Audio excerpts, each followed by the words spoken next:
So, hello, year 7, 8 and 9. I bet you've missed me almost as much as I've missed you, and I'm still looking gorgeous, so that's the important thing. So, you've got a lovely assembly from myself and Mrs Aitcheson, and really this is the last assembly before the summer holidays. Who knew?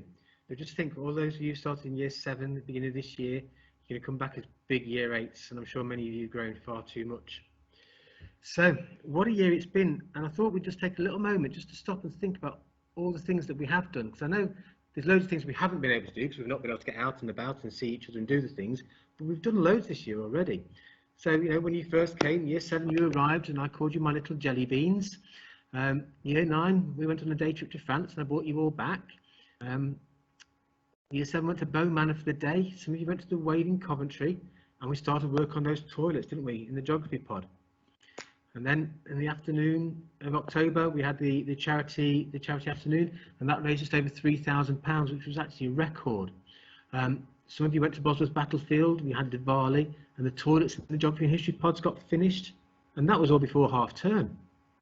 And then after half term, we come back, and we had Remembrance Day, and some people played the trumpets. We had a special assembly for the services, and we sold over 200 poppies. Now I'm hoping this year we're going to sell even more than that. And then also we had a theatre visit for some of you who went to see Inspector Calls, and then we had a day off time for Careers Day, and people had to start thinking about the future and the skills that they're going to be needing for that. And then before we knew it, it was December, and year 7 you had your pantomime and you saw Mrs Russell doing her baby shark impressions. And year 7, 8 and 9 you went ice skating, and Mr Thurston spent all day just worrying that somebody was going to end up in hospital. And can I just say thank you so much, because none of you did. And finally we also had the Christmas dinner day as well, which was a fantastic day. All that just in one term. And then we moved into January, and the first thing was there was no snow. And I know everybody was disappointed there was no snow day and nobody got to throw snowballs at each other, but you know, we did have poacher visits. Year 9 you had a parents' evening. For most of you that was a really good evening. In February came along, still no snow. We swapped on music and drama lessons. Year 9 you had your meningitis injections. Do you remember those? And you were walking around thinking your arm was going to fall off. And then at half term some of you got to go skiing in Austria and spent 24 hours on a coach there and 24 hours on a coach back. But the photos you had looked absolutely fantastic, and I'm sure you all had a brilliant time. And then in March, so year 8s and 7s, you had your parents' evenings, and you also had a science, we had National Science Week, and Dr. Francis did some explosions and things in the theatre. But then in March, didn't it, it all changed. And, you know, we've learned a lot there still. So if you think about our core values of respect, resilience and success, you know, we saw the nation demonstrating respect. You know, how many of you went out and clapped for carers in the NHS? And you checked on your neighbours and friends. You know, I've got some elderly neighbours every day. I was just checking you all right, and once a week I'd go shopping for them. I'm still shopping for them now. There was resilience there. We didn't give up, but also we found new things to do and new ways of doing things, didn't we? And with all that success, you know, how many of you kept in touch with family and friends through Zoom? I didn't even know Zoom existed until this lockdown, and now every Friday and Saturday I'm having Zoom parties. I've been to a 50th birthday party, that was lots of fun, quizzes and all sorts. We've learnt new skills, haven't we? I know that I played the clarinet, for example, and over this time I've had a bit more time to practice. I'm actually quite good. You never know, next year I could be playing it for you. But also in terms of what we've done in school, so our respect agenda here, so you know, people who've been in, we've decorated the front of the school, we saw it in the magazine, but you've also been decorating your houses for VE Day, and there's this fantastic poem that we've published as well, all about our levels of respect. So we're demonstrating our values all of the time. And then our resilience. So we've got students who've been out and got jobs working in care homes. People have been learning new skills about learning how to ride a unicycle. Some of the boys who've been in school for key working children were learning how to make face masks and other things, and they had to keep learning and relearning skills all the time. Finding our successes, we've had loads. People have won for the school games awards, we've had success in that. The sixth form centres opened. The Let's Talk initiative that we run in school has won awards locally as well. But also you've been incredibly successful, because the amount of work that you've kept going, you've turned up every day, switched your computer on, seen what I've got to do, and some beautiful work in. We are so proud of you. It's been absolutely fantastic. So don't let anybody tell you that you've not been successful and that this time has been wasted. It's absolutely not. You've learned some fantastic skills and done an amazing job, and we are really, really proud of you. I'm going to pass you on now to Mrs. Aitcheson, so you'll have to excuse us for a minute because I'm about to move, but she's going to go and talk to you about the future. Good morning, everyone. It's lovely to see you all. We can't actually see you, but you can all see us. I would just like to reiterate what Mr. Thurston has said. You have been amazing during this lockdown period. You went from a time where you were all in school in March, and then all of a sudden we told you you couldn't come into school anymore, not because we didn't want you to, but actually because you needed to stay at home. So I want to say a massive thank you to you as well, because the work that you have done, the commitment that you have shown since you've been at home, because we know it's not easy. As much as some of you say you don't really like coming to school sometimes, actually it's a brilliant place to be. But you've not been able to do that. So I just wanted to say a massive thank you for everything as well, and for all the hard work you've done. We've been able to see some of that amazing work, and the work that Mrs. Morris has sent out every week when she sent out those PDP programs, and we've been able to see all the beautiful work that people have been doing and all the new skills that you've been learning. That's absolutely fantastic as well. I just wanted to take a little bit of time today to talk to you about the future and about what happens next, because some of you might be thinking, well, I've now got my summer holiday, and what actually happens when we return to school in August? Do I return to school in August? So throughout all of this time, I've been writing to your parents just to keep them updated about what's going on, about where we are, and about what we will be doing. You hopefully as well have been listening to the news to find out a little bit about what's going on, and you will have an idea hopefully that what the government have said is that we want all students back in school in September, and that is very much what we want as well. We've really missed you all. A school is not a school without any of our students, so we are really looking forward to seeing you all. So we are going to welcome you all back next year. We want to see you all back at the start of next year, but we can't have you all back right at the start all at the same time.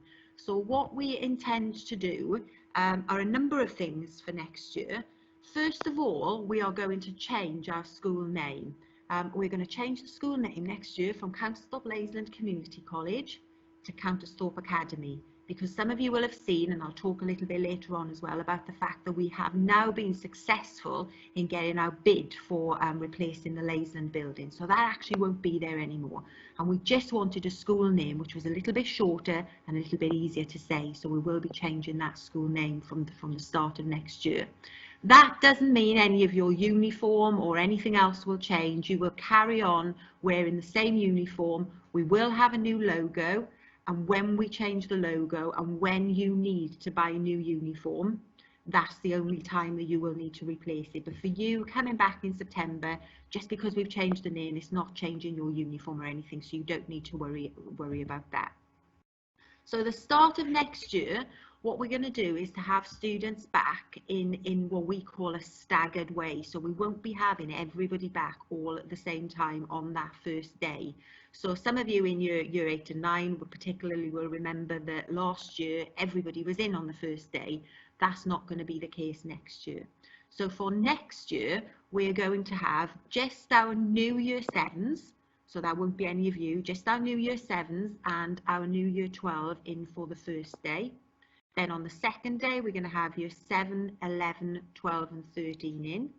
And then on the Friday, we'll have year 7, 10. So that's current year 9. So you will be coming back if you are currently in year 9 on Friday, the 28th of August.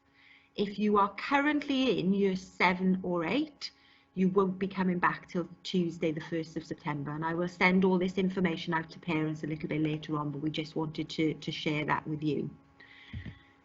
You will also hopefully have seen from things I've sent out to your parents that we're going to be doing things a little bit differently next year as well. We have been able to change the timings of the school day. Now, what we know is that for some of you who get that bus that doesn't always arrive on time, it's been really frustrating for you because you've just not been able to get to school on time. Not always because you've not wanted to, but sometimes just because you've not been able to. So we are changing the start time of the school day from next year. So rather than starting at 8:30, we're going to be starting at 8:45. And everybody will start at 8:45, and we'll have registration or assembly. And assembly could look a little bit different when we start back, because we might be doing a lot more of assemblies like this rather than having everybody together. But we will still be able to have some kind of assembly or registration. And then depending on which year group you're in, depends when you will have your break time or lunch time. So if you are in year 7, 8 and 10 next year, so that's current year 7 and current year 9, then you will be having your break at 11 o'clock and your lunch at 1:25. If you're in year 9, 11 or the sixth form, then your break will be at 10 o'clock and your lunch will be at 12:25.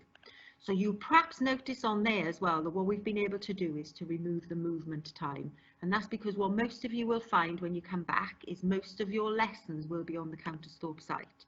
So one of the things that we know you've all really struggled with is that walk across the path in between lessons. So we've tried to change that to just make things better for you, so that when it's raining, when it's cold, when it's snowing, when you know you might be a little bit late for lessons, that you haven't got that walk over the path anymore. So that's all really good as well. Starting a little bit later, finishing the same time, and you won't have the walk over the path. So we think that will really help you next year. One of the other things, we've obviously been doing lots of work whilst you're away, because we've got a few other changes as well. At the moment, all of you are in houses. So you are all in a house at the moment, and you will continue to be in a house. But actually, rather than having a head of house from now on, you are going to have a year team leader. So you will be based in based in year groups from now on. So if you are in year 7 next year, Mrs. Richardson is going to be your year team leader, and you will still have your heads of year as well. So Mrs. Barker and Mrs. Wakefield would be the heads of year 7. So those students who will be in year 8 next year, Mr. Hayes is going to be your year team leader, and Mrs. Salmon will be your head of year. If you are going to be in year 9 next year, Mr. Fox is going to be your year team leader, and Mrs. Howell, who was your head of year in year 8, will be your head of year next year. If you're in year 10 next year, Mr. Page is going to be your year team leader, and Mrs. Burley will carry on being your head of year as well. And for students in year 11 and the sixth form, we've got Mrs. Rashley and Mrs. Howe, who will be those year team leaders, with Mr. McDonald Brown helping out there. So that is a slight change. And again, the reason we've done that is because we want you to have more opportunities as a year group to be together. So we may occasionally still have house assemblies, but actually most of your assemblies now and most of the things we do will be in year groups. And all of those staff, Mr. Hayes, Mr. Fox, Mr. Page, they are really, really looking forward to working with you all. So that's something else for you to look forward to when you come back to school in August. And as a result of what I just talked about with regards to most of your lessons being on the Countersthorpe site, we've also moved some of the lessons over here. So we will have, so for example, your maths lessons will now be on the Countersthorpe site, your languages lessons will be on the Countersthorpe site, and your art lessons will be on the Countersthorpe site. Some of your PE and dance and drama will still take place on the Laysland site. So that map I'm showing you there is a map of the Countersthorpe building, and you can see, if you look closely, that we've made quite a few changes to where people are going to be. But that's something that we will go through with you on those first couple of days. When you come back, we will have lots of time to be able to explain to you what exactly we want you to be able to do, and where your new classrooms will be based and where new subjects will be based. So don't worry that you're going to come back and not know anything about what's going on, because we've got time built in on those first days back to be able to explain things to you, to be able to show things to you, given those changes that are taking place. And finally, some really brilliant news about our new build. So you will know last year that we put in a bid for a new build to replace the Laysland building, and unfortunately was turned down last year. Well, last week it was actually passed through. So we've now got and are going to have a building which looks like what I'm showing you on the pictures here. So it will be a one-storey building. We can have 22 new classrooms in there. and that will replace the Laysland building. And really what we want you to do when you come back is to help us with some of that, help us decide what it looks like inside, to be able to decide on colours, to be able to think about, you know, and work with, to see how much progress is being made, how can we be environmentally friendly. So there's lots of really exciting opportunities for you. I think that lots of the changes that we're making will make things much better for you all. So if you think about the fact you're not going to have to walk across the path, we're starting school a little bit later, we're finishing at the same time. You've now got a head of year and a year team leader that you're able to go to with specific year problems, or if you need some advice on something. We've also been doing lots of work on things that you've told us that you wanted to work on last year, like how we can make our reward system better. And we'll be talking to you about all of this when you come back in September. So I will be writing to all your parents as well to explain to them everything that's going on. But you just need to know how proud we are of you all and everything that you have done over the last few months. We know it's not been easy, you not being in school. We have really, really missed you, and we can't wait to have you back in September. Lots of new and exciting things to look forward to. You've got some brilliant new skills that you can bring back into school, of things you've learned during this closure period. And on behalf of myself, Mr Thurston, and all the other staff, what we just want to do now is to wish you a very happy holiday. You deserve a really nice long break. So make sure that you take some time, have some rest, and then we'll be ready to go in September. So take care everyone and have a good holiday.